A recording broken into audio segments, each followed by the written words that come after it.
Sebelum ceritanya dimulai, silahkan tulis di kolom komentar dari daerah mana saja teman-teman yang menonton cerita ini.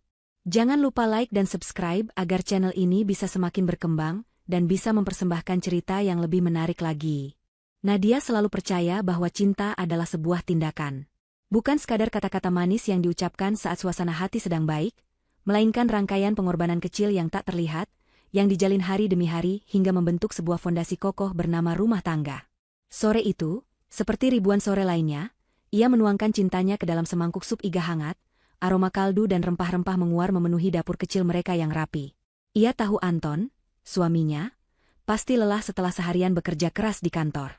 Sup iga adalah makanan kesukaan Anton, sebuah hadiah sederhana untuk menyambut kepulangannya. Saat kunci diputar di pintu depan, Nadia bergegas menyambutnya dengan senyum terhangat yang ia miliki. Anton masuk, melonggarkan dasi mahalnya dengan satu tarikan cepat. Ia tampak lelah, garis-garis di keningnya terlihat lebih dalam dari biasanya. "Sayang, kamu sudah pulang," sapa Nadia lembut, mengambil alih tas kerja Anton yang berat. Anton mengangguk singkat, mengecup kening Nadia sekilas. Kecupan itu terasa seperti sebuah kebiasaan, bukan ungkapan kasih sayang. Cepat dan hampa. "Aku capek sekali hari ini. Ada rapat maraton dengan dewan direksi," keluhnya seraya merebahkan diri di sofa. "Aku sudah siapkan sup iga kesukaanmu. Makan dulu, ya? Biar tenaganya pulih," bujuk Nadia. Anton melirik ke arah meja makan lalu kembali menatap layar ponselnya. "Nanti saja, Nat. Aku tidak lapar." Penolakan halus itu seperti jarum kecil yang menusuk hati Nadia, tapi ia sudah terbiasa. Ia menelan kekecewaannya dan menggantinya dengan pengertian. Mungkin Anton memang benar-benar lelah. Ia meletakkan tas kerja suaminya di kamar, menyiapkan air hangat untuk Anton mandi, dan kembali ke dapur untuk memastikan sup itu tetap hangat saat suaminya nanti menginginkannya. Baginya, inilah tugas seorang istri. Mendukung, melayani, dan menjadi tempat peristirahatan yang nyaman bagi suaminya yang berjuang demi masa depan mereka. Setidaknya, itulah yang selalu Anton katakan. "Aku bekerja keras seperti ini untuk siapa lagi kalau bukan untuk kita. Nat, kamu cukup di rumah, pastikan semuanya beres." Itu sudah lebih dari cukup. Kalimat itu terdengar seperti pujian, namun seringkali terasa seperti sebuah batasan, sebuah kotak yang mengurungnya. Malam itu, setelah makan malam dalam diam, Anton sibuk dengan ponselnya dan Nadia sibuk menatap perasaan. Anton masuk ke ruang kerja untuk menerima telepon. Pintu ruangan itu tidak tertutup rapat, menyisakan celah kecil. Awalnya, Nadia tidak berniat menguping. Ia sedang membereskan piring kotor saat sayup-sayup mendengar suara tawa suaminya. Tawa yang berbeda. Tawa yang lepas dan riang, jenis tawa yang sudah lama tidak ia dengar saat Anton bersamanya. Didorong rasa penasaran yang tak bisa ia tahan, Nadia mendekati pintu itu, menempelkan telinganya pada kayu yang dingin. "Iya, tentu saja aku datang. Acara penghargaan tahunan, mana mungkin aku lewatkan."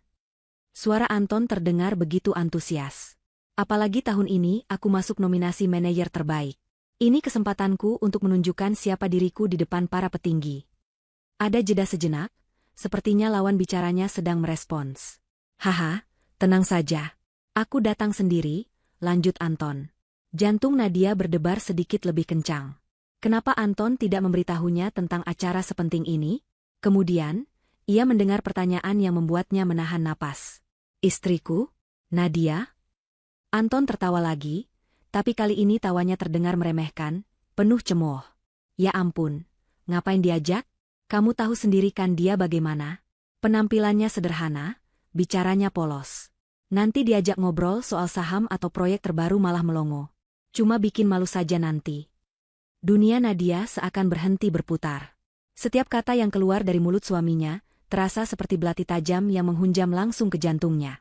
Sederhana, polos, bikin malu. Jadi, seperti itukah Anton memandangnya selama ini? Wanita yang setiap hari ia layani dengan sepenuh hati, wanita yang rela mengubur mimpinya sendiri agar Anton bisa mengejar mimpinya, ternyata hanya dianggap sebagai aib yang harus disembunyikan. Dia itu cocoknya di rumah, di dapur. Bukan di pesta kalangan atas seperti itu, tambah Anton, mengunci peti mati perasaan Nadia. "Sudah ya, pokoknya nanti malam kita bertemu di sana. Kamu pakai gaun merah yang aku belikan waktu itu, ya? Kamu kelihatan luar biasa dengan gaun itu." Panggilan itu berakhir. Nadia cepat-cepat menjauh dari pintu, tubuhnya gemetar hebat. Ia berlari ke kamar mandi, menyalakan keran air untuk meredam suara isak tangisnya yang pecah.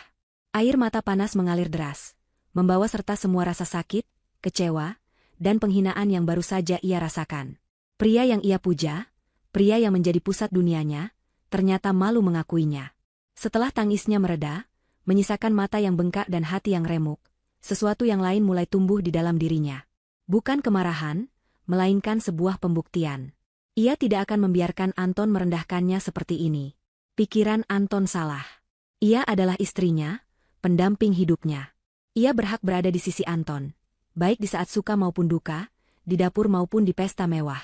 Didorong oleh sisa-sisa harga dirinya yang terluka, sebuah keputusan nekat terbentuk di benaknya. Ia akan datang ke acara itu.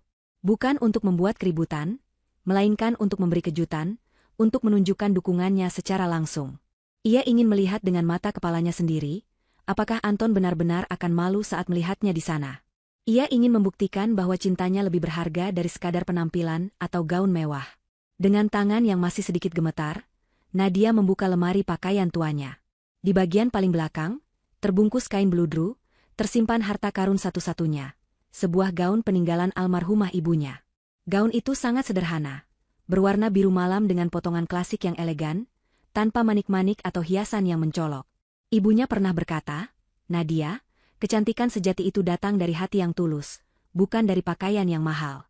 Gaun ini sederhana, tapi saat dipakai dengan cinta dan kepercayaan diri, ia akan lebih bersinar dari berlian manapun. Nadia memeluk gaun itu erat-erat. Malam ini, ia akan memakai gaun ini. Ia akan merias wajahnya sendiri, menata rambutnya sebisanya. Ia akan datang ke pesta itu sebagai seorang istri yang mencintai suaminya. Dengan senyum tulus yang dipaksakan untuk menutupi hatinya yang hancur, ia bertekad dalam hati, "Aku akan datang, Mas. Dan aku akan membuatmu bangga malam ini." Sebuah harapan naif yang akan segera dihancurkan tanpa sisa. Gedung Hotel Bintang 5 itu menjulang angkuh menembus langit malam Jakarta, fasad kacanya memantulkan gemerlap lampu kota yang tak pernah tidur. Bagi Nadia, tempat itu terasa seperti sebuah istana dari dunia lain, dunia yang tidak pernah ia jamah. Saat taksi yang ditumpanginya berhenti di lobi utama, ia disambut oleh jajaran mobil-mobil mewah Eropa yang harganya bisa untuk membeli 100 rumah seperti miliknya. Seorang pelayan dengan seragam necis membukakan pintu untuknya, tatapannya menyiratkan sedikit kebingungan saat melihat penampilan Nadia yang kontras dengan tamu lainnya. Nadia menarik napas dalam-dalam, mencoba menenangkan jantungnya yang berdebar kencang.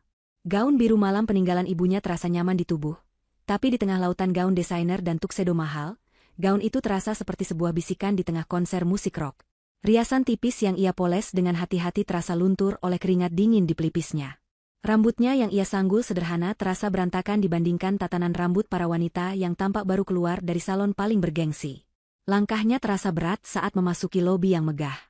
Lantai marmer berkilauan di bawah lampu kristal raksasa yang menggantung seperti konstelasi bintang buatan.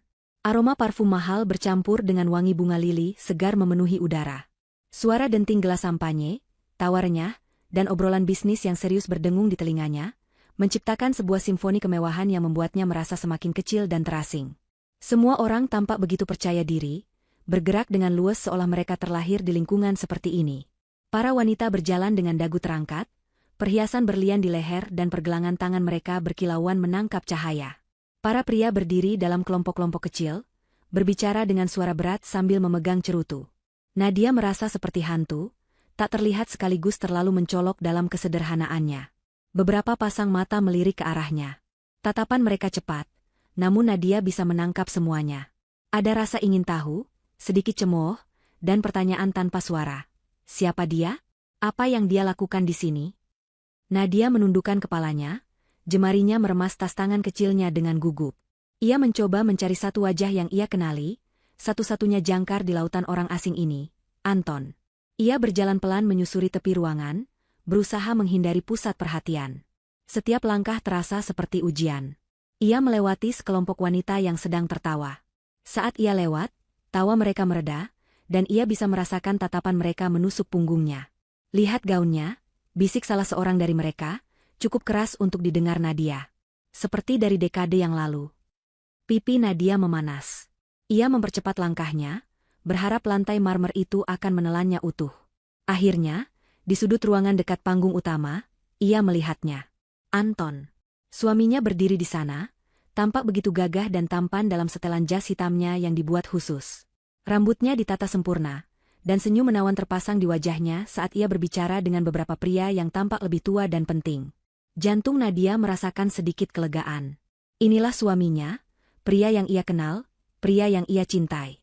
Semua perasaan canggung dan hinaan yang ia rasakan tadi seakan menguap. Ia hendak melangkah maju, memanggil namanya dengan senyum, saat Anton berbalik.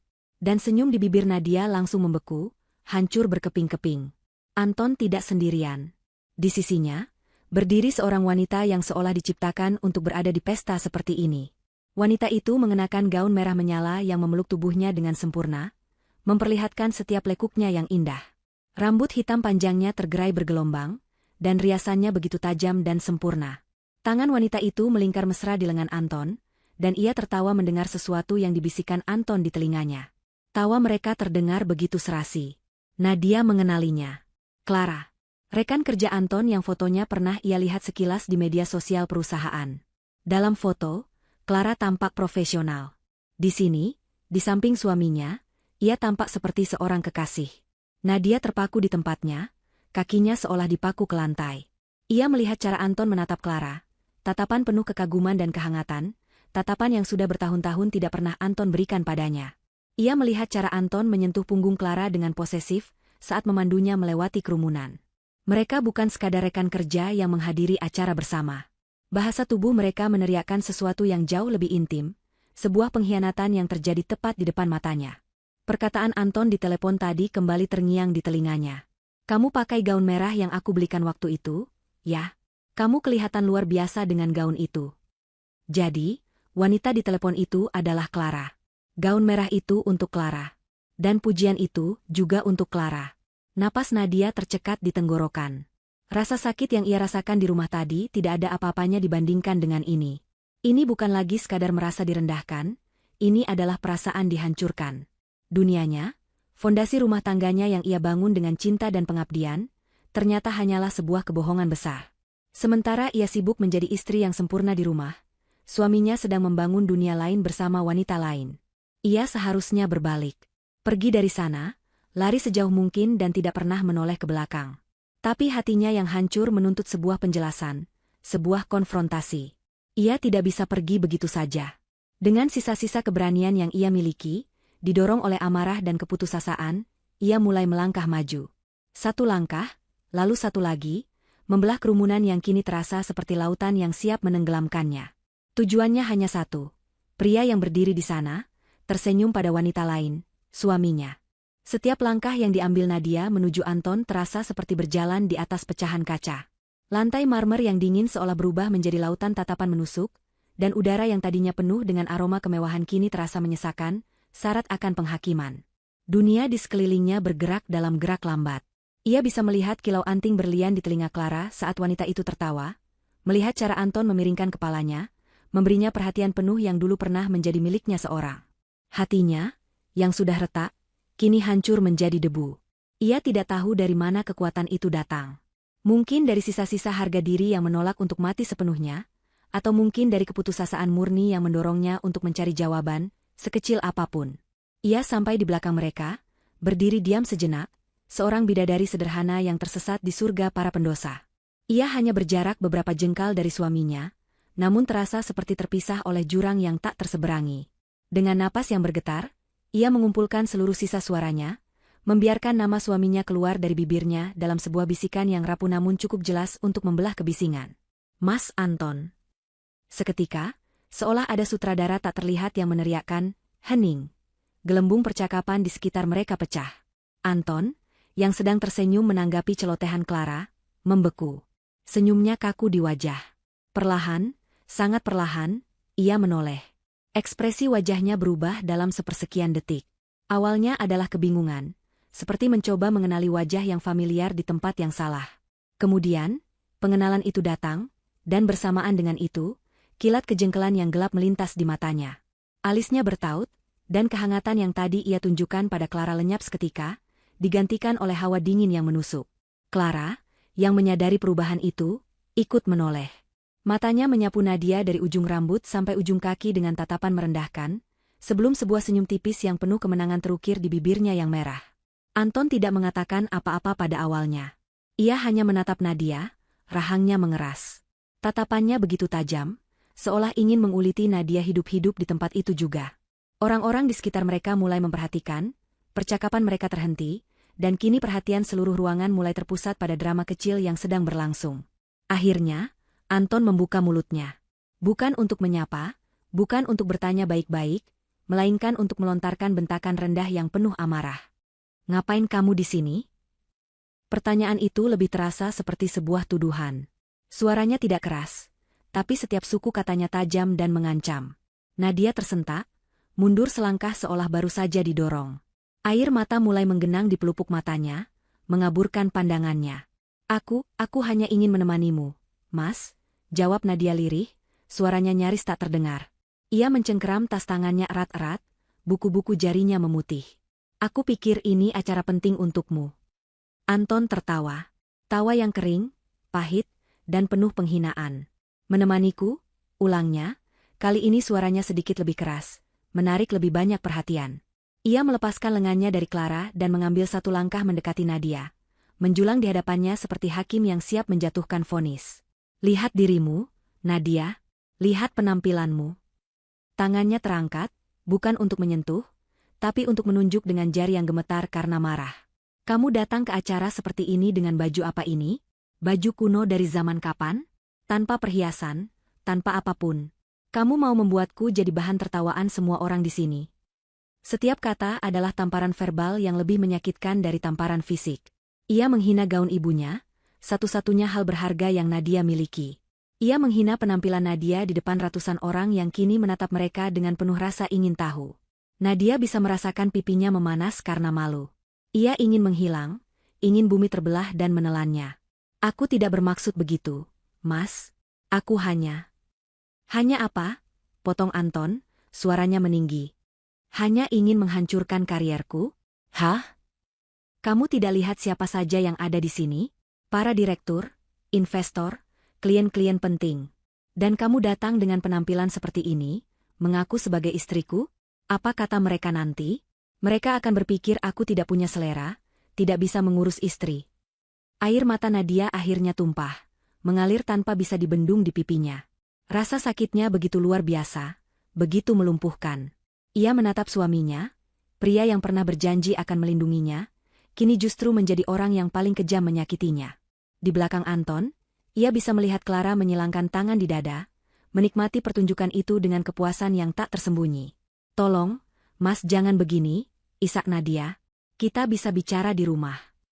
"Tidak ada yang perlu dibicarakan," sergah Anton. Amarahnya kini telah mencapai puncaknya. Wajahnya memerah, urat-urat di lehernya menonjol. Ia sudah kehilangan kendali. Citranya, statusnya, malam sempurnanya, semua terancam oleh kehadiran wanita sederhana ini.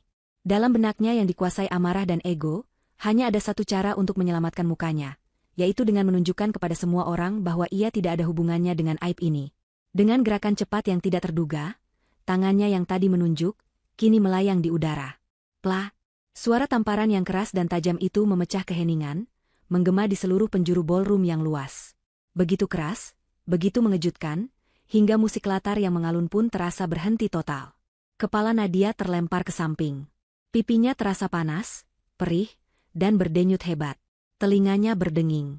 Untuk sesaat, ia tidak merasakan apa-apa selain sengatan di pipinya dan kekosongan yang luar biasa di hatinya. Waktu seakan berhenti. Seluruh ruangan senyap. Ratusan pasang mata menatap mereka dengan keterkejutan yang sama. Tidak ada lagi bisikan, tidak ada lagi tawa.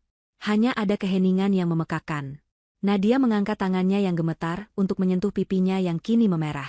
Air matanya mengalir semakin deras, tapi tidak ada isakan yang keluar. Ia terlalu syok, terlalu hancur untuk bersuara. Ia mengangkat kepalanya perlahan, menatap Anton dengan mata yang kini dipenuhi oleh luka dan ketidakpercayaan. Anton menatap balik, napasnya terengah-engah. Di matanya tidak ada penyesalan. Yang ada hanya amarah yang dingin dan tatapan jijik. Seolah Nadia adalah kotoran yang menempel di sepatunya yang mahal. "Kamu," desis Anton, suaranya rendah dan penuh kebencian. "Bukan istriku malam ini. Kamu hanya aib." Kata-kata terakhir itu adalah paku terakhir yang ditancapkan ke peti mati pernikahan mereka. Di tengah keheningan yang mencekam, di bawah tatapan ratusan orang, Nadia akhirnya mengerti. Ia bukan lagi seorang istri di mata suaminya. Ia hanyalah sebuah kesalahan. Sebuah aib. Keheningan setelah tamparan itu terasa berat dan mencekik. Lebih bising daripada keramaian pesta manapun. Bagi Nadia, dunia telah menyusut menjadi satu titik fokus yang menyakitkan. Pipinya yang terbakar, tatapan dingin suaminya, dan ratusan mata yang mengulitinya tanpa ampun. Ia merasa telanjang, setiap kelemahannya, setiap rasa tidak amannya, kini terpampang sebagai tontonan publik. Surga kemewahan yang ia masuki beberapa saat lalu kini telah berubah menjadi neraka pribadinya. Anton tidak memberinya waktu untuk memproses apa yang baru saja terjadi. Didorong oleh adrenalin dan kepanikan untuk segera menghilangkan masalah ini dari pandangannya, ia maju selangkah dan mencengkeram lengan atas Nadia dengan kasar. Jemarinya menekan kuat ke kulit Nadia, begitu keras hingga Nadia yakin akan meninggalkan bekas memar. Rasa sakit fisik itu sejenak mengalihkannya dari rasa sakit di hatinya. "Ayo pergi dari sini," geram Anton, suaranya rendah namun penuh dengan ancaman. Ia tidak menatap mata Nadia lagi. Matanya sibuk memindai ruangan, seolah mengukur kerusakan yang telah terjadi pada reputasinya. Ia mulai berjalan, menyeret Nadia yang tersandung-sandung di belakangnya. Nadia terlalu syok untuk melawan. Kakinya terasa seperti jeli, menolak untuk menuruti perintah otaknya. Ia seperti boneka kain yang rusak, ditarik paksa oleh tuannya yang murka. Setiap langkah adalah sebuah penghinaan baru. Gaun ibunya terasa seperti kostum badut, dan setiap jengkal lantai marmer yang mereka lewati terasa seperti panggung rasa malu. Kerumunan orang yang tadinya diam kini mulai berbisik. Bisikan itu seperti desis ular, menyebar dengan cepat dari satu sudut ke sudut lain. Nadia bisa mendengarnya, potongan-potongan kalimat yang menusuk. "Kasihan sekali perempuannya. Lihat, itu Anton, manajer pemasaran yang hebat itu, kan? Siapa perempuan itu? Kok bisa dia mempermalukannya seperti itu di depan umum?" Lalu, sesuatu yang lebih buruk terjadi. Di era digital ini, drama adalah konten. Nadia melihat kilatan cahaya dari sudut matanya. 1, 2, lalu puluhan layar ponsel terangkat, diarahkan padanya dan Anton. Mereka merekamnya. Merekam momen terburuk dalam hidupnya. Wajahnya yang basah oleh air mata, cengkeraman kasar Anton di lengannya, langkahnya yang terseok-seok. Ia akan diabadikan selamanya sebagai wanita malang yang ditampar dan diseret keluar dari pesta oleh suaminya sendiri. Rasa malunya berlipat ganda, berubah menjadi teror. "Mas, lepaskan sakit," rintih Nadia, mencoba menarik lengannya, tapi cengkeraman Anton justru semakin kuat. "Diam," bentak Anton, suaranya masih tertahan agar tidak terdengar oleh terlalu banyak orang. Ia mencondongkan tubuhnya ke dekat telinga Nadia, napasnya yang panas dan penuh amarah terasa di kulitnya. "Ini semua salahmu. Kamu yang memulai ini. Kamu menghancurkan malam terpenting dalam hidupku. Kamu menghancurkan segalanya." Setiap kata tuduhan itu terasa tidak adil. Ia datang dengan niat baik, dengan cinta di hatinya. Bagaimana mungkin semua ini menjadi salahnya? Tapi logikanya telah lumpuh oleh rasa sakit dan takut. Yang ia tahu hanyalah ia ingin semua ini berakhir. Perjalanan melintasi ballroom itu terasa seperti perjalanan abadi. Jarak 50 meter menuju pintu keluar terasa seperti puluhan kilometer. Ia terus menundukkan kepalanya, rambutnya yang mulai terurai jatuh menutupi sebagian wajahnya. Ia tidak sanggup melihat wajah-wajah orang yang menatapnya. Ia tidak sanggup melihat tatapan kasihan, tatapan jijik, atau yang terburuk, tatapan puas dari Clara yang mungkin kini sedang berdiri di sana, merasa menang. Ia adalah tontonan utama malam itu. Bukan penyanyi terkenal yang disewa untuk menghibur, bukan pula pembawa acara yang lucu. Ia adalah hiburan yang tidak direncanakan, drama nyata yang jauh lebih menarik daripada penghargaan apapun yang akan dibagikan malam itu. Saat mereka semakin dekat dengan pintu keluar yang besar dan megah itu, secercah keputusasaan terakhir mencengkeram Nadia. Pintu itu bukan hanya jalan keluar dari gedung, tapi juga simbol dari pengusirannya dari kehidupan Anton, dari dunia yang suaminya dambakan.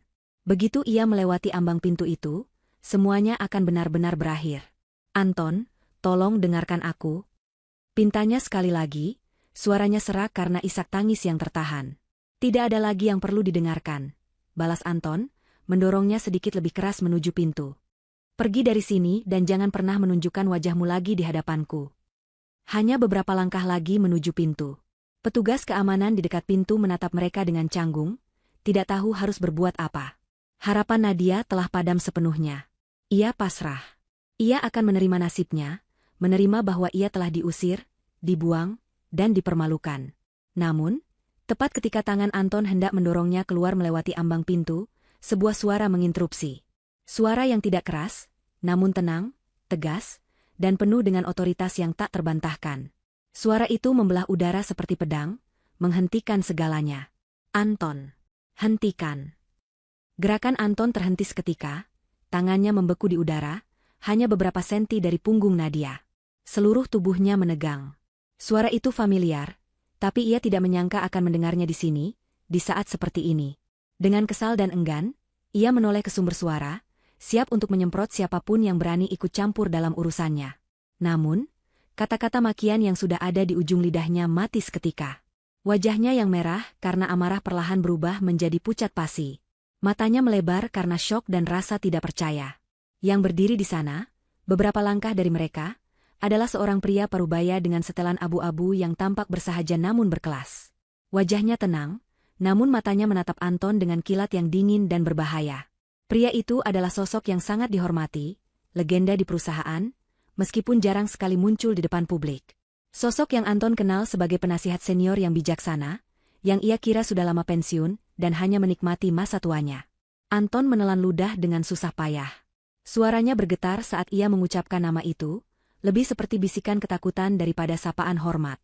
Pak Rusdi. Nama, Pak Rusdi, yang terucap dari bibir Anton menggantung di udara yang tegang, syarat dengan rasa takut dan ketidakpercayaan. Seluruh momentum kekerasan yang tadi begitu menguasai diri Anton lenyap seketika, digantikan oleh kekikukan seorang bawahan yang tertangkap basah melakukan hal tercela di hadapan atasannya. Cengkeramannya pada lengan Nadia mengendur, meskipun belum terlepas sepenuhnya. Pak Rusdi tidak membalas sapaan Anton. Matanya yang tajam dan jernih sama sekali tidak berkedip. Tatapannya terkunci pada Anton, menilainya, dan tampaknya telah menjatuhkan hukuman di dalam benaknya. Ia mulai berjalan mendekat. Langkahnya tidak tergesa-gesa, namun setiap ketukan sepatunya di lantai marmer yang sunyi terdengar, seperti detak lonceng kematian bagi Anton. Kerumunan orang yang tadinya membentuk lingkaran tontonan, kini secara naluriah memberi jalan, seolah tak berani menghalangi jalan sang legenda perusahaan. Bagi Nadia, kemunculan ayah tirinya di sini adalah sebuah keajaiban yang membingungkan. Pak Rusdi adalah pria yang sangat sederhana dan privat. Setelah ibunya meninggal dunia beberapa tahun lalu, hubungan mereka tetap hangat. Namun Pak Rusdi lebih banyak menghabiskan waktunya dalam ketenangan, membaca buku dan mengurus kebunnya.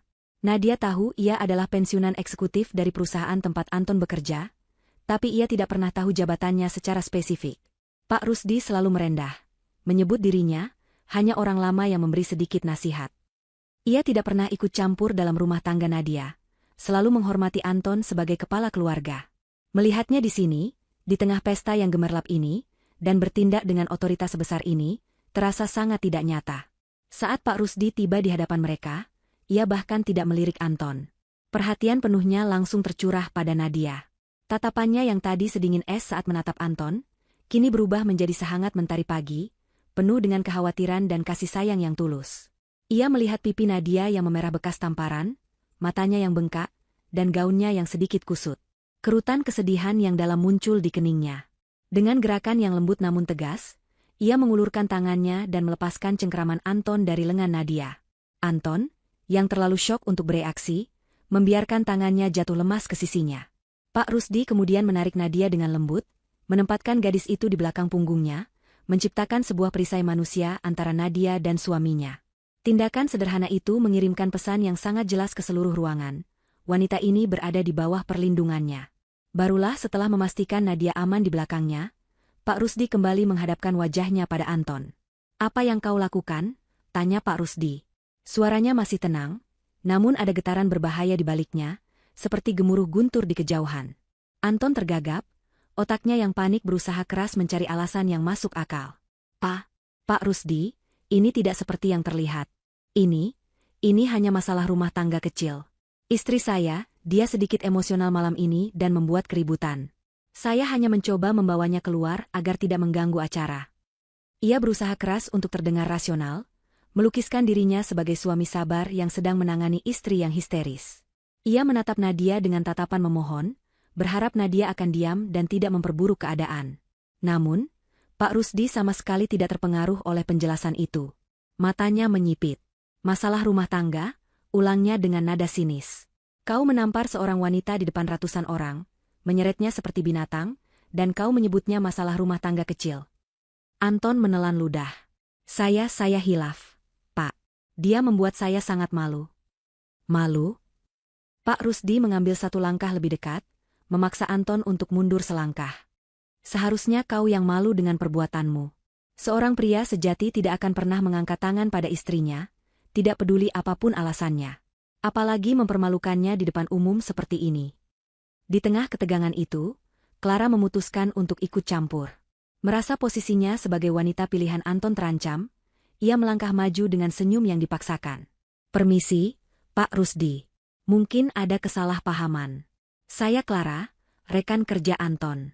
Nadia sepertinya sedang tidak enak badan, dan Anton hanya khawatir padanya. Ia mencoba bermain sebagai penengah yang bijak, sekaligus menegaskan kedekatannya dengan Anton. Pak Rusdi menolehkan kepalanya perlahan ke arah Clara. Tatapannya begitu dingin hingga senyum di wajah Clara membeku. Saya tahu siapa Anda, Nona Clara, dan saya sarankan Anda untuk tidak ikut campur dalam urusan yang bukan urusan Anda. Clara tersentak mundur seolah baru saja disiram air es. Ia langsung terdiam, tidak berani mengucapkan sepatah kata pun lagi. Pak Rusdi kembali memfokuskan perhatiannya pada Anton, yang kini berkeringat dingin di bawah tatapan tajamnya. Dan kemudian, ia mengucapkan kalimat yang menjadi bom pertama malam itu. Kalimat yang akan mengubah segalanya. Lepaskan tanganmu dari putriku. Kalimat itu diucapkan dengan penekanan pada setiap katanya, menggema dalam keheningan. Anton mengerjap, otaknya tidak mampu memproses informasi itu. Pu Putri, ia tergagap bingung. Bapak jangan salah paham. Dia ini bukan putri Bapak. Dia Nadia, istri saya. Anton menunjuk Nadia yang bersembunyi di belakang Pak Rusdi, seolah sedang menjelaskan identitas seorang anak hilang kepada orang tua yang salah. Mungkin Bapak salah orang. Nadia sendiri sama terkejutnya. Ayah tirinya tidak pernah memanggilnya, putriku, di depan orang lain. Itu adalah panggilan sayang mereka di rumah, sebuah ikatan privat yang hanya mereka berdua yang tahu. Mendengarnya diucapkan dengan begitu tegas di depan umum, membuat jantungnya berdebar kencang. Pak Rusdi menatap Anton dengan ekspresi yang merupakan campuran antara rasa kasihan dan jijik. Ia melihat kebodohan dan keangkuhan Anton yang begitu luar biasa. Aku tidak salah orang, Anton, kata Pak Rusdi, suaranya kini terdengar berat dan final. Aku tahu persis siapa dia. Dia Nadia. Putri dari almarhumah istriku, Arini. Wanita yang sudah kuanggap dan kusayangi seperti anak kandungku sendiri, sejak aku menikah dengan ibunya bertahun-tahun yang lalu. Ia berhenti sejenak, membiarkan informasi itu meresap. Dan kau, lanjutnya, menunjuk Anton dengan dagunya, adalah pria yang telah menyakiti putriku. Wajah Anton berubah dari pucat menjadi seputih kertas. Kepingan-kepingan informasi mulai menyatu di kepalanya dengan cara yang paling mengerikan. Pak Rusdi. Istri almarhumah. Putri. Nadia. Hubungan itu, yang selama ini tidak pernah ia ketahui, kini terbentang di hadapannya seperti sebuah jebakan maut yang baru saja ia injak. Ia menatap dari wajah Pak Rusdi yang murka ke wajah Nadia yang menangis, dan untuk pertama kalinya malam itu, ia merasakan sesuatu yang lebih dingin dari amarah, ketakutan murni. Keheningan yang menyelimuti ballroom kini terasa berbeda. Bukan lagi keheningan karena syok melihat kekerasan domestik, melainkan keheningan yang penuh antisipasi, seolah ratusan orang itu sedang menahan napas, menunggu babak selanjutnya dari sebuah drama yang tak terduga. Hubungan antara Nadia dan Pak Rusdi yang baru terungkap, telah mengubah narasi sepenuhnya. Nadia bukan lagi wanita asing tak dikenal yang membuat keributan, ia adalah putri dari sosok yang sangat dihormati di perusahaan itu. Dan Anton, sang bintang yang sedang naik daun, kini terlihat seperti penjahat bodoh yang salah memilih korban. Anton berdiri membeku, mulutnya sedikit terbuka. Kata-kata, putriku, dari Pak Rusdi terus berputar di kepalanya. Bagaimana mungkin? Selama bertahun-tahun ia menikah dengan Nadia, ia tahu ayah mertuanya sudah meninggal, dan ibunya menikah lagi dengan seorang pensiunan yang ia anggap biasa-biasa saja. Nadia tidak pernah banyak bercerita tentang ayah tirinya, dan Anton tidak pernah peduli untuk bertanya lebih jauh. Baginya, keluarga Nadia tidak penting. Yang penting adalah mereka tidak akan menjadi beban bagi citra dan karirnya yang sedang ia bangun. Kesombongannya telah membuatnya buta. Pak Rusdi, melihat bahwa kata-katanya telah mendarat dengan telak, memutuskan bahwa ini adalah saatnya untuk mengakhiri semua spekulasi. Ia menepuk pundak Nadia dengan lembut. Tunggu di sini sebentar, sayang. Ayah akan selesaikan ini, bisiknya, suaranya kembali hangat. Kemudian, dengan langkah yang mantap dan penuh wibawa, ia berjalan menjauhi Anton dan menuju panggung kecil tempat pembawa acara dan para petinggi perusahaan duduk dengan canggung. Pembawa acara, yang melihat Pak Rusdi mendekat, langsung berdiri dan menyerahkan mikrofon kepadanya tanpa diminta. Seisi ruangan, termasuk para direktur di meja utama, menatapnya dengan penuh hormat dan sedikit ketakutan. Pak Rusdi berdiri di tengah panggung, di bawah sorotan lampu. Ia menarik napas dalam-dalam, menatap ke arah lautan wajah di hadapannya. "Selamat malam, bapak-bapak, ibu-ibu, dan rekan-rekan sekalian," mulainya, suaranya yang tenang dan berwibawa menggema melalui pengeras suara, memenuhi setiap sudut ruangan. "Pertama-tama, saya ingin meminta maaf yang sebesar-besarnya atas insiden tidak menyenangkan yang baru saja terjadi. Hal seperti ini seharusnya tidak pernah menjadi tontonan dalam acara terhormat seperti ini." Ia berhenti sejenak. Tatapannya menyapu seluruh ruangan sebelum akhirnya berhenti dan menatap lurus ke arah Anton. "Telah terjadi sebuah kesalahpahaman yang sangat besar malam ini. Dan saya merasa bertanggung jawab untuk meluruskannya, bukan hanya demi nama baik perusahaan, tapi juga demi kehormatan seorang wanita yang telah dizalimi." Anton merasa tatapan itu membakarnya. Ia ingin lari, ingin bersembunyi, tapi kakinya terpaku di lantai. Ia hanya bisa berdiri di sana, menjadi pusat perhatian yang memalukan. "Banyak dari Anda mengenal saya sebagai Rusdi, seorang penasihat senior yang sesekali datang ke kantor. Banyak dari Anda yang lebih baru mungkin mengira saya sudah pensiun," lanjut Pak Rusdi. "Kenyataannya sedikit berbeda. Perusahaan yang kita kenal sebagai Rusdi Corporation ini, saya bangun dari nol bersama almarhumah istri saya, Arini, puluhan tahun yang lalu." Sebuah gumaman kaget menyebar ke seluruh ruangan. Para karyawan yang lebih muda saling berpandangan dengan tidak percaya. Mereka tahu nama perusahaan itu Rusdi Corp, tapi mereka tidak pernah menghubungkannya secara langsung dengan sosok bersahaja Pak Rusdi. Mereka mengira ia hanyalah salah satu manajer senior dari generasi lama. "Almarhumah istri saya adalah cinta dalam hidup saya, dan juga rekan bisnis saya yang paling brilian. Setelah ia meninggal, saya menyerahkan operasional harian kepada dewan direksi yang saya percaya, dan memilih untuk sedikit menepi dari sorotan. Tapi jangan salah, perusahaan ini, setiap gedungnya, setiap mejanya, setiap karyawannya, masih berada di bawah pengawasan saya." Wajah para direktur di meja depan menjadi sedikit tegang. Anton merasa perutnya mulas. Ia merasa seperti sedang berdiri di tepi jurang, dan tanah di bawah kakinya mulai retak. Pak Rusdi kemudian mengalihkan pandangannya ke arah Nadia, yang masih berdiri di dekat pintu, menatapnya dengan mata terbelalak. Wajah Pak Rusdi melembut. "Sebelum istri saya meninggal, ia menitipkan satu-satunya harta yang paling berharga baginya kepada saya, putrinya, Nadia." Suaranya terdengar sedikit bergetar karena emosi. "Saya berjanji padanya bahwa saya akan menjaga Nadia seperti saya menjaga nyawa saya sendiri. Saya tidak pernah dikaruniai anak kandung, maka Tuhan memberikan saya seorang putri yang luar biasa dalam diri Nadia." Ia kembali menatap kerumunan. "Dan karena itu, malam ini, saya akan mengumumkan sesuatu yang sudah lama saya putuskan. Sesuatu yang tercatat dalam surat wasiat dan akta perusahaan yang sah di mata hukum." Ia mengambil jeda dramatis, membiarkan ketegangan mencapai puncaknya. Di sudut ruangan, Clara mencengkeram lengannya sendiri, firasat buruk mulai merayap di hatinya. Lalu, Pak Rusdi menjatuhkan bom kedua, bom nuklir yang meluluh lantakkan seluruh dunia Anton. "Karena saya tidak memiliki ahli waris lain, maka seluruh aset dari Rusdi Corporation, seluruh saham mayoritas yang saya miliki, gedung ini, dan semua yang ada di dalamnya, telah sah secara hukum saya wariskan kepada satu-satunya anak saya, satu-satunya pewaris saya, Nadia." Jika suara tamparan tadi bisa menghentikan waktu, maka pengumuman ini menghancurkannya.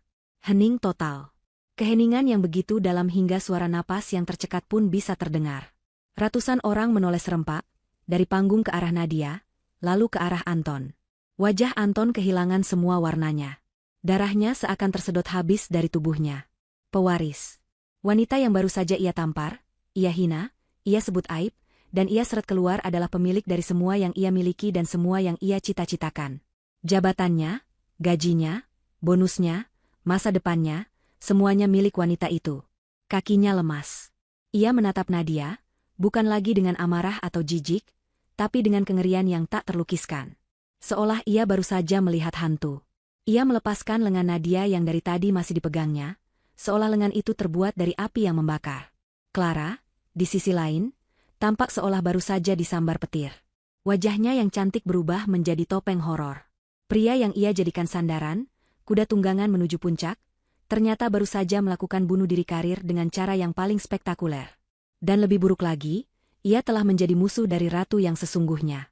Nadia sendiri berdiri terpaku, mencoba mencerna kata-kata ayah tirinya. Pewaris? Pemilik semua ini? Ia tahu ayahnya berada, tapi ia tidak pernah membayangkan skala kekayaannya sebesar ini. Air mata kepedihan di pipinya kini mulai bercampur dengan air mata keterkejutan. Di tengah tatapan ratusan orang yang kini memandangnya dengan campuran rasa takut, kagum, dan penyesalan yang dalam, Nadia mulai menyadari satu hal. Dunianya memang telah hancur malam ini, tetapi dari reruntuhan itu, sesuatu yang baru dan jauh lebih kuat akan segera dibangun. Dunia yang tadinya bergerak dalam gerak lambat yang menyakitkan, kini terasa berhenti total setelah pengumuman dari Pak Rusdi. Udara di dalam ballroom mewah itu terasa tipis, seolah semua oksigen telah tersedot habis oleh keterkejutan kolektif. Kata, pewaris, masih menggema di telinga semua orang, mengubah status Nadia dari korban yang menyedihkan menjadi seorang ratu yang baru saja dinobatkan. Tatapan ratusan orang yang kini tertuju padanya bukan lagi tatapan kasihan atau cemooh, melainkan sebuah campuran rumit antara kekaguman, ketakutan, dan penyesalan yang mendalam. Di atas panggung, Pak Rusdi membiarkan keheningan itu berlangsung selama beberapa saat, memberi waktu agar dampak penuh dari kata-katanya meresap ke dalam benak setiap orang, terutama ke dalam benak Anton dan Clara. Ia melihat wajah Anton yang pucat pasi, matanya yang kosong menatap Nadia seolah melihat makhluk dari dimensi lain. Ia melihat topeng kepercayaan diri Clara yang telah retak, memperlihatkan kepanikan dan teror murni di baliknya. Mereka telah menggali kuburan mereka sendiri, dan sekarang, Pak Rusdi hanya tinggal menutupnya dengan tanah. Dengan ketenangan yang mengerikan, ia mengangkat mikrofon itu kembali ke bibirnya. Tatapannya yang tadi sempat melembut saat memandang Nadia, kini kembali menjadi setajam silet saat ia mengarahkannya pada dua orang yang telah menyakiti putrinya. Sebagai pemilik saham mayoritas dan pendiri perusahaan ini, kata Pak Rusdi, suaranya terdengar jelas dan final di seluruh ruangan, saya memiliki tanggung jawab untuk menjaga citra dan integritas Rusdi Corporation. Perilaku yang kita saksikan malam ini, kekerasan, penghinaan, dan perselingkuhan di depan umum, adalah tindakan yang tidak dapat ditoleransi dan telah mencoreng nama baik perusahaan. Ia berhenti sejenak, matanya menyorot langsung pada Anton. Antonius Wijoyo, panggilnya, menggunakan nama lengkap Anton seolah sedang membacakan sebuah dakwaan. Anton tersentak mendengar namanya disebut dengan begitu formal. Perbuatan Anda malam ini bukan hanya tindakan kriminal, tapi juga sebuah pengkhianatan terhadap nilai-nilai yang dijunjung tinggi oleh perusahaan ini. Anda telah menunjukkan karakter yang sama sekali tidak pantas untuk memegang posisi apapun di perusahaan saya. Pak Rusdi lalu mengalihkan tatapannya pada Clara, yang tampak ingin sekali menghilang di telan bumi. Dan Anda, Nona Clara. Keterlibatan Anda dalam insiden ini dan perilaku tidak profesional Anda juga tidak bisa dibiarkan. Kemudian, ia menjatuhkan palu godamnya. Maka dari itu, di hadapan semua orang sebagai saksi, saya nyatakan bahwa hubungan kerja Anda berdua dengan Rusdi Corporation berakhir detik ini juga. Kalian berdua dipecat. Kata dipecat terdengar seperti ledakan bom. Itu adalah karma instan yang disajikan secara brutal dan terbuka. Anton, yang sepanjang hidupnya bekerja keras demi status dan jabatan, kini kehilangan segalanya dalam sekejap. Anton akhirnya tersadar dari kelumpuhannya. Keputusasaan memberinya ledakan energi terakhir. Tidak, Pak, tolong jangan lakukan ini, teriaknya, suaranya serak dan putus asa. Ia mulai berjalan terhuyung-huyung menuju panggung, tangannya terulur memohon. Saya bisa jelaskan, Pak, ini semua salah paham. Saya mencintai istri saya. Cukup, bentak Pak Rusdi, suaranya kini meninggi untuk pertama kalinya, penuh dengan amarah yang tertahan. Cintamu kau tunjukkan dengan tamparan? Kau pikir kami semua bodoh? Pak Rusdi lalu memberi isyarat kepada kepala keamanan yang berdiri di dekat panggung. Pak Tirtayasa, tolong kawal dua orang ini keluar dari properti saya. Pastikan mereka tidak menyentuh apapun selain barang-barang pribadi mereka besok pagi. Kepala keamanan itu, seorang pria tegap yang dari tadi hanya menonton dengan canggung, kini bergerak dengan sigap. Siap, laksanakan, Pak, jawabnya tegas. Ia dan dua anak buahnya segera bergerak menuju Anton dan Clara. Nadia, sayang, tolong katakan sesuatu pada ayahmu. Anton kini beralih pada Nadia, matanya memerah penuh permohonan. Bilang pada ayahmu ini hanya salah paham. Kita bisa perbaiki ini, sayang, aku mohon. Nadia hanya menatapnya, air matanya telah berhenti mengalir. Di matanya tidak ada lagi cinta atau kasihan. Yang ada hanyalah kekosongan yang dingin. Ia tidak mengatakan apa-apa. Keheningannya adalah jawaban yang paling menyakitkan bagi Anton. Saat petugas keamanan memegang lengan Anton, ia meronta. "Jangan sentuh saya. Lepaskan." Clara, di sisi lain, hanya bisa menangis dalam diam saat seorang petugas wanita dengan sopan namun tegas memintanya untuk ikut. Wajahnya yang tadi begitu angkuh kini basah oleh air mata dan maskara yang luntur. Impiannya untuk menjadi nyonya besar di perusahaan itu hancur lebur. Namun, hukuman dari Pak Rusdi belum selesai. Saat Anton diseret melewati tempat Nadia berdiri, Pak Rusdi kembali berbicara melalui mikrofon, memberikan pukulan terakhir yang mematikan. "Dan satu hal lagi, Anton," katanya, suaranya kembali tenang namun mematikan. "Jangan repot-repot pulang ke rumah malam ini, atau kapanpun. Karena rumah yang kau tinggali itu, beserta seluruh isinya, dibeli lunas dengan uangku. Dan sertifikatnya, sejak awal, sudah atas nama putriku, Nadia." Jika Anton masih memiliki sisa-sisa kekuatan, kata-kata itu merenggutnya hingga habis. Ia berhenti meronta, tubuhnya lemas seketika. Ia bukan hanya kehilangan pekerjaan dan reputasi, ia juga kehilangan tempat tinggal. Ia resmi menjadi gelandangan. Ia menatap Nadia untuk terakhir kalinya. Sebuah tatapan yang merupakan campuran antara kebencian, penyesalan, dan kekalahan total. Sebelum akhirnya diseret keluar dari pintu, diikuti oleh Clara yang terisak-isak. Pintu ballroom yang megah itu tertutup di belakang mereka, mengakhiri drama tersebut dengan cara yang paling memuaskan bagi semua yang menyaksikannya. Setelah Anton dan Clara lenyap, Pak Rusdi kembali ke tengah panggung. "Sekali lagi saya mohon maaf atas kejadian ini," katanya kepada para tamu yang masih terpaku. "Saya harap Anda semua bisa melanjutkan malam ini. Silakan nikmati hidangan dan minumannya." Ia kemudian meletakkan mikrofon, turun dari panggung, dan berjalan lurus menuju Nadia, mengabaikan tatapan para direktur dan manajer yang kini menatapnya dengan rasa hormat yang berlipat ganda. Ia tiba di depan Nadia, mengulurkan tangannya. "Ayo pulang, Nak. Tempatmu bukan di sini," katanya lembut. Nadia mengangguk pelan, menerima uluran tangan ayahnya yang hangat dan kuat. Saat Pak Rusdi menuntunnya keluar dari ballroom itu, kerumunan orang memberinya jalan, menundukkan kepala mereka sedikit sebagai tanda hormat. Nadia berjalan dengan kepala tegak, melewati lautan manusia yang beberapa menit lalu menjadi saksi penghinaannya. Ia tidak lagi merasa malu. Ia tidak lagi merasa kecil. Malam itu, ia memang telah kehilangan seorang suami, tapi ia telah menemukan sesuatu yang jauh lebih berharga, kekuatan dan harga dirinya kembali. Perjalanan pulang dari hotel terasa sunyi. Nadia duduk di kursi belakang mobil mewah milik ayah tirinya, menatap lampu-lampu kota yang berkelip di luar jendela, namun pikirannya sama sekali tidak ada di sana. Guncangan emosional malam itu begitu hebat, seperti badai yang datang tiba-tiba, menghancurkan semua yang ia kenal dan kemudian pergi, meninggalkan keheningan yang aneh dan lanskap yang sama sekali baru. Ia tidak menangis lagi. Gudang air matanya seolah sudah kering, menyisakan kekosongan yang dingin di dadanya. Pak Rusdi, yang duduk di sampingnya, tidak memaksanya untuk bicara. Ia memberikan Nadia ruang dan waktu yang dibutuhkan gadis itu untuk bernapas, untuk memproses kenyataan yang baru saja menimpanya. Ia tahu ada banyak sekali pertanyaan di benak Nadia, dan ia siap menjawab semuanya. Setibanya di rumah yang kini terasa berbeda, bukan lagi sangkar emas yang ia tempati bersama Anton, melainkan benteng perlindungannya. Pak Rusdi menuntun Nadia untuk duduk di ruang keluarga. Ia membuatkan secangkir teh kamomil hangat, meletakkannya dengan lembut di tangan Nadia yang masih terasa dingin. "Minumlah, biar lebih tenang," ujarnya. Nadia menyesap teh itu perlahan. Kehangatannya sedikit meredakan kekacauan di dalam dirinya. Setelah hening beberapa saat, ia akhirnya menatap ayah tirinya. Kenapa ayah tidak pernah memberitahuku?" tanyanya, suaranya serak. Pertanyaan itu bukan sebuah tuduhan, melainkan sebuah permintaan untuk memahami. Pak Rusdi menghela napas panjang. Ia menatap Nadia dengan tatapan penuh penyesalan. "Ayah minta maaf, Nak. Ayah benar-benar minta maaf. Seharusnya ayah memberitahumu sejak lama." Ia melanjutkan, "Saat ibumu masih ada, kami berdua sepakat. Kami ingin kamu tumbuh menjadi wanita yang sederhana, yang menghargai orang lain bukan dari hartanya. Kami ingin kamu menemukan pasangan yang tulus mencintaimu apa adanya. Bukan karena dia tahu kamu adalah pewaris sebuah perusahaan besar. Ayah takut. Ayah takut uang akan merusakmu atau membawa orang-orang yang salah ke dalam hidupmu." Matanya menerawang. Ternyata ketakutan ayah salah sasaran. Ayah terlalu fokus melindungi kamu dari keserakahan orang luar, sampai ayah tidak sadar bahwa serigala itu sudah masuk ke dalam rumah kita, menyamar sebagai menantu ayah sendiri. Ada nada kebencian yang dalam saat ia menyebut kata, menantu.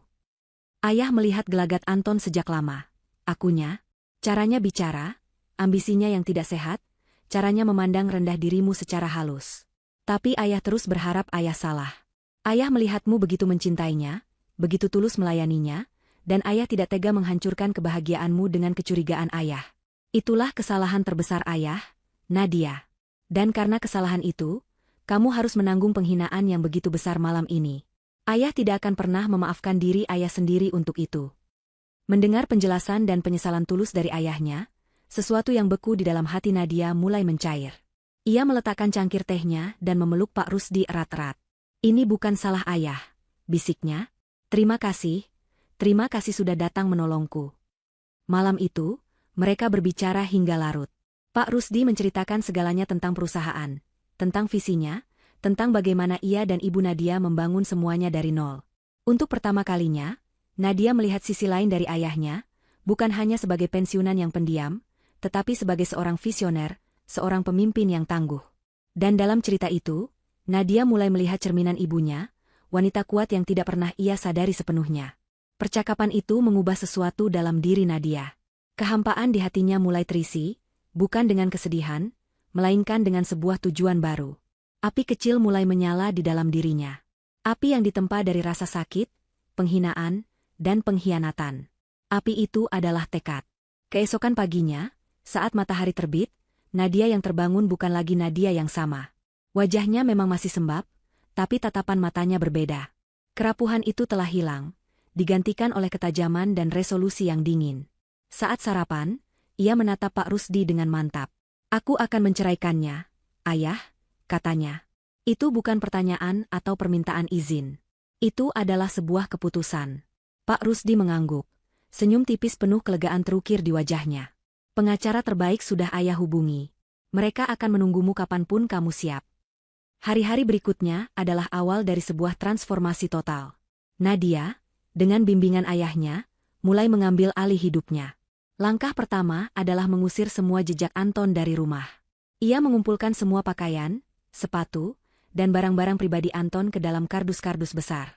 Saat Anton datang keesokan harinya dengan pengawasan petugas keamanan untuk mengambil barangnya, Nadia tidak menemuinya. Ia hanya melihat dari jendela lantai atas, memperhatikan pria itu memasukkan kardus-kardus ke dalam mobil taksi dengan wajah tertunduk, pria yang kini tidak memiliki apa-apa lagi. Tidak ada rasa kasihan sedikit pun di hatinya. Langkah kedua adalah perubahan penampilan. Ia pergi ke salon terbaik, memotong rambut panjangnya menjadi model bob sebahu yang tajam dan modern. Ia membeli pakaian baru, bukan gaun-gaun pesta yang gemerlap, melainkan setelan kerja yang elegan, blus sutra, dan sepatu hak tinggi yang memberinya postur percaya diri. Ia mulai membaca semua laporan perusahaan yang diberikan ayahnya, belajar tentang keuangan, pemasaran, dan operasional. Otaknya yang selama ini hanya diisi resep masakan, kini dengan cepat menyerap istilah-istilah bisnis yang rumit. 1 minggu setelah malam yang menentukan itu, saat Nadia sedang meninjau dokumen di ruang kerja barunya di rumah, bel gerbang berbunyi. Petugas keamanan melapor melalui interkom. Nyonya, ada Bapak Anton di depan. Dia memaksa ingin bertemu. Nadia menyalakan layar monitor yang terhubung dengan kamera keamanan di gerbang. Di sana, ia melihatnya. Anton. Penampilannya sangat menyedihkan. Pakaiannya kusut, wajahnya tidak terurus, dan matanya merah seperti orang yang tidak tidur berhari-hari. Ia tidak lagi terlihat seperti manajer sukses, melainkan seperti orang yang kalah. Saat melihat kamera menyala, Anton langsung memasang wajah memelas. Ia berlutut di depan gerbang, menangkupkan kedua tangannya. Nadia, sayang, aku mohon, bicaralah padaku, teriaknya, suaranya terdengar putus asa melalui speaker interkom. Aku tahu aku salah, aku melakukan kesalahan terbesar dalam hidupku. Aku minta maaf, sayang, aku hilaf, aku dibutakan oleh ambisi. Ia mulai menangis, sebuah pertunjukan menyedihkan yang dirancang untuk membangkitkan iba. Tolong beri aku satu kesempatan lagi, Nat, aku janji akan berubah. Aku akan melakukan apapun. Aku tidak bisa hidup tanpamu. Ingat janji kita dulu, sayang? Sehidup semati? Nadia menatap layar itu tanpa ekspresi. Hatinya tetap sedingin es. Dulu, rengekan seperti ini mungkin akan meluluhkannya. Tapi sekarang, ia hanya melihat seorang aktor yang buruk, seorang manipulator yang kehabisan pilihan. Janji sehidup semati terasa seperti lelucon yang pahit. Pembalasan dendam, bagi Nadia yang baru, bukanlah lautan api yang membara, melainkan danau es yang dalam dan sunyi. Tidak ada teriakan atau makian. Yang ada hanyalah serangkaian keputusan bisnis yang dingin, logis, dan mematikan. Beberapa minggu setelah perceraiannya resmi diproses. Sebuah proses yang berjalan sangat cepat karena Anton tidak memiliki dasar hukum apapun untuk menuntut. Nadia duduk di ruang rapat dewan direksi untuk pertama kalinya. Di sisinya ada Pak Rusdi, bukan lagi sebagai pelindung, melainkan sebagai penasihat. Di hadapan para direktur yang menatapnya dengan rasa hormat dan sedikit gentar, Nadia membuka agenda pertamanya. Mengenai insiden di acara penghargaan tahunan, mulainya, suaranya tenang namun bergema di ruangan yang kedap suara itu. Saya ingin memastikan bahwa catatan pemecatan Saudara Antonius Wijoyo dan Saudari Clara didokumentasikan dengan benar, mengutip pelanggaran berat terhadap kode etik perusahaan, termasuk kekerasan fisik dan perilaku tidak profesional yang merusak citra perusahaan. Seorang direktur personalia mengangguk cepat. Sudah kami laksanakan, Bu Nadia. Sesuai prosedur. Bagus, kata Nadia. Saya ingin kebijakan ini ditegakkan. Jika ada perusahaan lain yang meminta referensi mengenai mereka berdua, berikan fakta sesuai catatan tersebut. Kita tidak berbohong, kita hanya menyampaikan kebenaran yang tercatat. Perintah itu terdengar standar, namun semua orang di ruangan itu mengerti makna di baliknya. Dengan catatan seperti itu, tidak akan ada perusahaan terkemuka di industri yang sama yang berani menyentuh Anton atau Clara. Itu adalah hukuman mati karir yang dieksekusi dengan elegan. Efeknya terasa lebih cepat dari yang dibayangkan. Anton, dengan arogansi yang tersisa, mencoba melamar pekerjaan di perusahaan-perusahaan kompetitor, mengharapkan reputasinya sebagai manajer yang bertangan dingin akan menutupi insiden memalukan itu. Namun, ia selalu menemui jalan buntu. Video amatir saat ia menampar dan menyeret Nadia telah menyebar seperti api di lingkaran korporat. Namanya telah masuk daftar hitam tidak resmi. Setelah puluhan penolakan, ia terpaksa menurunkan standarnya, melamar posisi yang lebih rendah. Tapi bahkan di sana, namanya sudah terlalu terkenal karena alasan yang salah. Tabungannya yang selama ini ia banggakan terkuras dengan cepat untuk biaya hidup, dan membayar tagihan kartu kredit gaya hidup mewahnya. Mobil sportnya ditarik oleh pihak leasing. Apartemen mewah yang ia sewa bersama Clara mulai terasa seperti penjara saat surat tunggakan sewa menumpuk di bawah pintu. Clara mengalami nasib serupa. Wajah cantiknya yang dulu menjadi aset, kini menjadi penanda aibnya. Ia dikenal sebagai wanita perusak dari pesta Rusdi Corp. Lamaran kerjanya diabaikan. Lingkaran sosialita yang dulu memujanya kini mengucilkannya. Tanpa pemasukan, tumpukan tagihan dari butik-butik mahal dan salon kecantikan mulai menerornya. Cinta palsu yang mereka bangun di atas pondasi ambisi dan keuntungan bersama mulai retak di bawah tekanan kemiskinan. Apartemen mereka yang tadinya menjadi saksi bisu kemesraan, kini menjadi arena pertarungan sengit. Ini semua salahmu, jerit Clara suatu malam, melempar sebuah surat tagihan ke wajah Anton. Kalau saja kau tidak sebodoh itu menamparnya di depan umum, kita tidak akan seperti ini. Salahku? Balas Anton, matanya merah karena kurang tidur dan stres. Siapa yang terus mendorongku untuk meninggalkan Nadia? Siapa yang terus membisikiku bahwa aku pantas mendapatkan yang lebih baik? Kamu, Clara. Kamu racun dalam hidupku. Aku racun? Setidaknya aku tidak menghancurkan masa depanku sendiri dengan satu tamparan. Kau itu pria lemah yang dikendalikan emosi.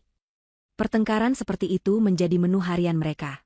Mereka saling menyalahkan, saling menghina, mengeluarkan semua sisi terburuk dari diri masing-masing. Keindahan fisik Clara luntur oleh ekspresi masam dan keluhan yang tak ada habisnya. Harisma Anton hilang ditelan oleh keputusasaan dan kemarahan yang tak berdaya. Nadia, dari singgasananya yang tenang, memberikan sentuhan terakhir. Melalui salah satu kontaknya di dunia perbankan, ia mengetahui bahwa Clara baru saja mengajukan pinjaman pribadi beberapa bulan lalu dengan menggunakan slip gaji dari Rusdi Corp sebagai jaminan. Dengan sebuah panggilan telepon, anonim, yang menginformasikan bahwa Clara sudah tidak lagi bekerja di sana, dan sedang dalam kesulitan keuangan, pihak bank segera melakukan peninjauan ulang. Surat dari bank itu adalah paku terakhir di peti mati hubungan mereka. Pinjaman Clara ditolak, dan seluruh utang kartu kreditnya diminta untuk segera dilunasi. Malam itu, Clara menatap Anton dengan tatapan kosong. Kau bisa selesaikan ini, kan? Tanyanya, suaranya datar. Anton, yang sedang menghitung sisa uangnya yang hanya cukup untuk makan beberapa hari, tertawa getir. Selesaikan? Clara, aku bahkan tidak tahu bagaimana cara membayar sewa bulan ini. Kita sudah tamat. Clara menatapnya lama, seolah baru pertama kali melihat pria di hadapannya. Ia tidak lagi melihat manajer yang sukses dan menjanjikan. Ia hanya melihat seorang pecundang. Tanpa berkata apa-apa lagi, ia masuk ke kamar, mengemasi semua barang bermereknya yang tersisa ke dalam sebuah koper besar. "Kau mau kemana?" tanya Anton, suaranya terdengar panik. Clara berhenti di ambang pintu, menatap Anton dengan tatapan paling dingin yang pernah pria itu lihat. "Aku membuat kesalahan dengan bertaruh padamu, Anton. Aku kira kau adalah kuda pacu pemenang, ternyata kau hanya keledai beban yang lamban. Aku tidak akan tenggelam bersamamu. Tapi kita saling mencintai," kata Anton. Kata-kata itu terdengar hampa bahkan di telinganya sendiri. Clara tertawa, tawa yang menusuk hati. "Cinta? Oh, jangan naif. Itu hanya transaksi. Dan kau, baru saja bangkrut." Dengan kata-kata itu, ia berbalik dan pergi, membanting pintu di belakangnya. Suara bantingan pintu itu menyadarkan Anton. Ia kini benar-benar sendirian. Ditinggalkan oleh wanita yang ia puja, di sebuah apartemen yang akan segera menyitanya, tanpa pekerjaan, tanpa uang, dan tanpa masa depan. Ia ambruk ke lantai, bukan menangis, tapi tertawa. Tawa orang gila yang telah kehilangan segalanya karena kebodohannya sendiri. 1,5 tahun berlalu. Musim berganti, dan begitu pula nasib. Di ballroom yang sama, di hotel bintang 5 yang sama, acara penghargaan tahunan Rusdi Corporation kembali digelar. Namun, suasananya terasa sangat berbeda. Ada energi baru, semangat inovasi, dan rasa hormat yang tulus di udara. Di atas panggung, berdiri seorang wanita yang menjadi pusat dari semua perubahan itu. Nadia. Ia tidak lagi mengenakan gaun sederhana peninggalan ibunya. Malam itu, ia mengenakan setelan blazer berwarna putih gading yang dipadukan dengan celana panjang palazzo, sebuah pakaian yang memancarkan kekuatan, keanggunan, dan otoritas. Rambutnya yang pendek ditata rapi, dan riasannya minimalis namun tegas, menonjolkan matanya yang kini memancarkan kecerdasan dan kepercayaan diri. Ia baru saja selesai memberikan pidato sambutan sebagai CEO. Pidatonya bukan sekadar basa-basi korporat. Ia berbicara tentang visi baru perusahaan, tentang pentingnya etos kerja yang berlandaskan integritas dan rasa hormat, tentang program kesejahteraan karyawan yang baru ia luncurkan. Suaranya jelas, mantap, dan menginspirasi. Saat ia selesai, seluruh ruangan berdiri, memberinya tepuk tangan yang meriah dan tulus. Ia tersenyum, senyum yang bukan lagi dipaksakan untuk menutupi luka, melainkan senyum tulus dari seorang pemimpin yang telah menemukan tempatnya. Ia turun dari panggung, disambut oleh para direktur dan manajer yang dulu menatapnya dengan aneh. Kini, mereka menatapnya dengan kekaguman. Ia bukan lagi sekadar pewaris. Ia telah membuktikan dirinya sebagai seorang CEO yang kompeten dan visioner. Di bawah kepemimpinannya, keuntungan perusahaan meroket, dan Rusdi Corp menjadi salah satu tempat kerja paling diminati di negeri ini.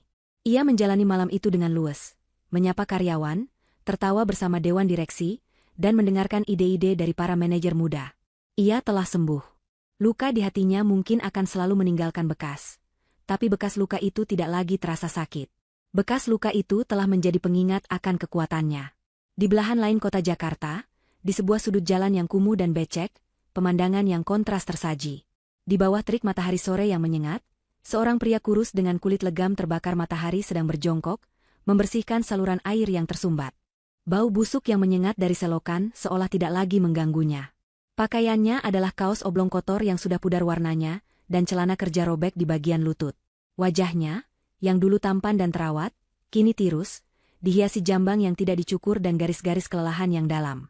Pria itu adalah Anton. Setelah diusir dari apartemennya, ia hidup menggelandang selama beberapa minggu sebelum akhirnya terpaksa mengambil pekerjaan kasar apapun yang bisa ia dapatkan untuk bertahan hidup. Ia pernah menjadi kuli bangunan, petugas kebersihan, dan sekarang, pembersih selokan. Keangkuhan dan harga dirinya telah lama terkikis oleh rasa lapar dan kerasnya kehidupan jalanan. Saat jam istirahat tiba, ia membeli sebungkus nasi dan sepotong tempe dari sebuah warung Tegal kecil di pinggir jalan. Ia duduk di bangku plastik yang reot, makan dengan lahap, tidak peduli dengan lalat yang berdengung di sekitarnya. Di sudut warung itu, sebuah televisi tabung tua sedang menyiarkan program berita bisnis sore hari. Anton biasanya tidak peduli, tapi sebuah nama yang disebut oleh pembawa berita membuatnya berhenti mengunyah. Kesuksesan luar biasa dari Rusdi Corporation di bawah kepemimpinan CEO mudanya, Nadia. Anton mengangkat kepalanya. Di layar televisi yang buram itu, ia melihatnya. Nadia. Cuplikan pidatonya di acara penghargaan semalam ditayangkan. Ia melihat Nadia berdiri di panggung, tampak begitu bersinar, begitu kuat, begitu bahagia. Ia adalah dunia yang sama sekali berbeda. Dunia yang pernah berada dalam genggamannya, dunia yang ia buang dengan sia-sia. Pembawa berita melanjutkan, transformasi yang ia bawa tidak hanya mendongkrak keuntungan perusahaan, tapi juga menciptakan budaya kerja yang positif. Sebuah warisan yang bahkan melampaui apa yang telah dibangun oleh mendiang ayahnya, Rusdi. Nasi di mulut Anton terasa seperti pasir. Perutnya yang tadi lapar kini terasa mual. Ia tidak bisa mengalihkan pandangannya dari layar kaca, dari wajah wanita yang pernah ia sebut aib. Acara berita selesai, digantikan oleh iklan. Anton menundukkan kepalanya, menatap nasi bungkusnya yang masih tersisa separuh. Ia tidak lagi berselera. Ia menoleh ke samping, menatap bayangannya sendiri di genangan air kotor di tepi jalan. Yang menatap balik adalah wajah seorang pria yang hancur. Lelah, kotor, dan kalah. Tiba-tiba, sebuah ingatan melintas di benaknya dengan begitu jelas, seolah baru terjadi kemarin. Suara tamparan yang menggema di ballroom yang sunyi. Sensasi perih di telapak tangannya saat mengenai pipi lembut Nadia. Ekspresi syok dan hancur di wajah istrinya saat itu. 1 detik. 1 tindakan. 1 tamparan. Tamparan itu tidak hanya melukai Nadia. Tamparan itu telah menghancurkan hidupnya sendiri, meruntuhkan istana yang ia bangun dengan susah payah, dan mengirimnya jatuh ke selokan tempat ia berada sekarang. Anton menutup matanya. Tidak ada lagi amarah. Tidak ada lagi keinginan untuk balas dendam. Yang tersisa hanyalah penyesalan yang begitu pekat dan berat, sebuah beban yang akan ia pikul selamanya. Ia membuka matanya, menatap langit Jakarta yang mulai memerah. Di suatu tempat di kota ini, Nadia sedang menikmati kesuksesannya, melangkah maju ke masa depan yang cerah. Sementara ia, terjebak di sini, di dasar jurang yang ia ciptakan sendiri, dihantui selamanya oleh gema dari tamparannya sendiri. Keadilan memang tidak datang dengan cepat. Tapi saat ia datang, ia terasa begitu mutlak. Dan bagi Anton, ini adalah hidangan penutupnya. Pahit, dan abadi, dan abadi, dan abadi, dan abadi, dan abadi,